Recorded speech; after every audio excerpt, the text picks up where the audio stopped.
Olá, existe um nome que todo mundo conhece, o nome de Jesus. A gente ouve o tempo todo, certo? Mas e se o verdadeiro poder desse nome não estivesse só no som, mas na autoridade que ele carrega? É exatamente isso que vamos explorar hoje. Vamos mergulhar fundo para entender o que realmente significa invocar esse nome, indo muito além de uma simples repetição para descobrir a sua autoridade absoluta. Pois é, o que tem num nome, afinal?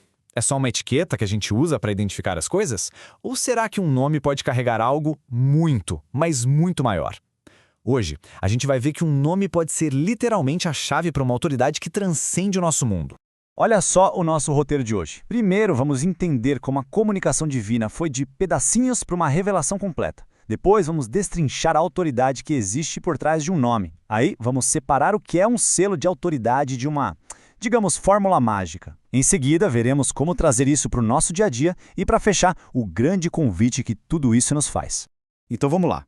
Para começar, a gente precisa voltar um pouco no tempo e entender uma mudança gigantesca que aconteceu no jeito como a revelação divina era feita. Foi uma verdadeira virada de chave, de uma revelação que vinha aos poucos para uma revelação que se tornou pessoa.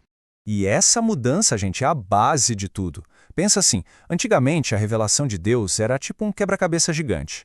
Uma peça vinha num sonho, outra numa visão, outra pela boca de um profeta, e ao longo dos séculos a imagem ia se formando, sabe? Mas de repente tudo isso muda. A comunicação deixa de ser em pedaços e se torna completa, direta. Por quê? Porque ela não vem mais por alguém, ela vem em alguém, o Filho. Exato. O ponto-chave aqui é esse. Deus parou de mandar recados. Ele mesmo veio. Jesus não é só mais um mensageiro na lista, sabe? Ele é a própria mensagem. É como se todas as peças daquele quebra-cabeça se juntassem para formar um rosto. A revelação se tornou uma pessoa. Ok, então se Jesus é essa revelação completa, o nome dele precisa ter um peso absurdo, né? E é aqui que a gente entra na segunda parte. Vamos decodificar o que realmente significa esse nome. Para a gente entender isso, precisamos viajar para a cabeça de quem vivia naquela época. No grego, a palavra para nome é ônoma. Mas esquece a nossa ideia de nome como um simples rótulo. Para eles, ônoma não era só uma etiqueta, era a pessoa inteira. Representava o caráter, a reputação e, o mais importante de tudo, a autoridade total daquela pessoa. E quando a gente fala em autoridade, não estamos falando de pouca coisa não. É uma escala cósmica. Esse texto de Filipenses é muito claro. Ele não está falando de um poderzinho aqui ou ali. Ele está descrevendo uma autoridade que é total, absoluta. Uma autoridade que vale em todas as dimensões que existem. E essa autoridade se divide basicamente em 3 áreas de atuação, 3 reinos. Primeiro, nos céus, domínio total sobre o mundo espiritual, anjos, tudo.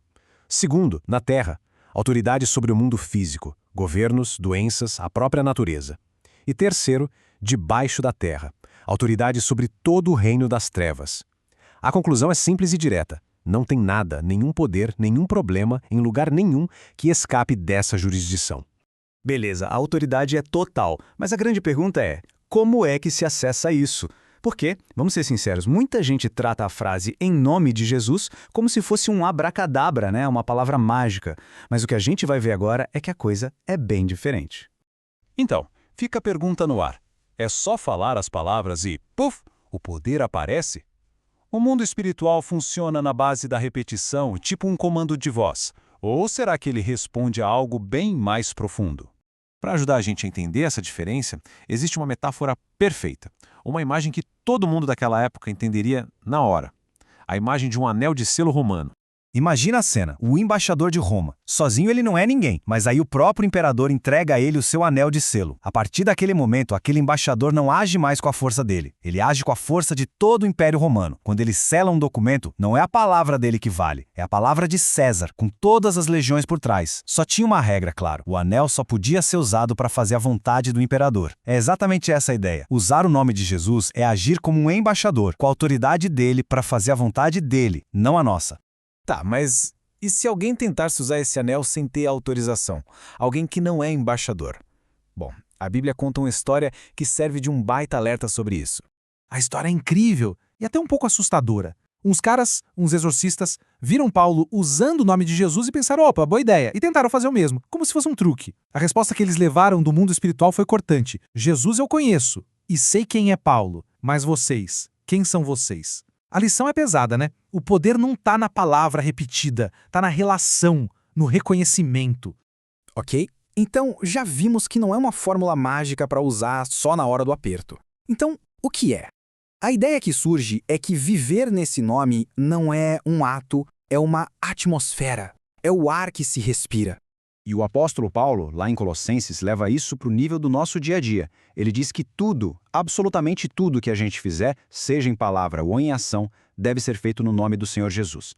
Não é só para a hora da oração ou do milagre. É para a conversa no trabalho, para a decisão financeira, para o jeito de tratar a família. É viver a vida inteira debaixo dessa bandeira, sabe? Com essa autoridade. E na prática, como é que isso funciona? Bom, pensa num jovem que está lutando com ansiedade, com a mente a milhão.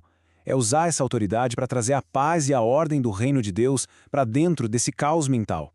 Ou pensa num adulto no meio de uma crise na família, ou com uma pressão financeira enorme. É parar de agir no desespero, na própria força, e começar a operar como um representante que tem o apoio do céu para resolver aquilo. E com tudo isso, a gente chega no coração de toda essa conversa. Falamos de revelação, de autoridade, de como viver isso, e tudo aponta para um único e mesmo ponto central. Depois de tudo que a gente viu, a conclusão é uma só. A resposta para as nossas maiores angústias, para os nossos erros, para a nossa sensação de impotência, não é um método. Não é uma técnica de 5 passos, nem uma fórmula secreta. A resposta é uma pessoa. Simples assim. Toda a revelação, toda a salvação, todo o acesso a Deus, tudo foi concentrado em Jesus. E é por isso que a promessa mais poderosa de todas está ligada a esse nome. A promessa de que todo aquele que invocar o nome do Senhor será salvo. Mas olha, esse invocar aqui não é só falar o nome da boca para fora. É muito mais. É um grito que vem da alma, um grito de quem reconhece quem ele é. É olhar para si mesmo, admitir eu não consigo e declarar que só ele consegue. É um ato de se render completamente à autoridade e à pessoa dele. E tudo isso nos leva a uma última pergunta, para cada um refletir. Na nossa vida, com nossas ansiedades, nossas decisões, nossas crises, no fim das contas, que nome tem a palavra final? Qual é a autoridade que realmente manda? Porque a resposta para essa pergunta, bom, ela muda absolutamente tudo.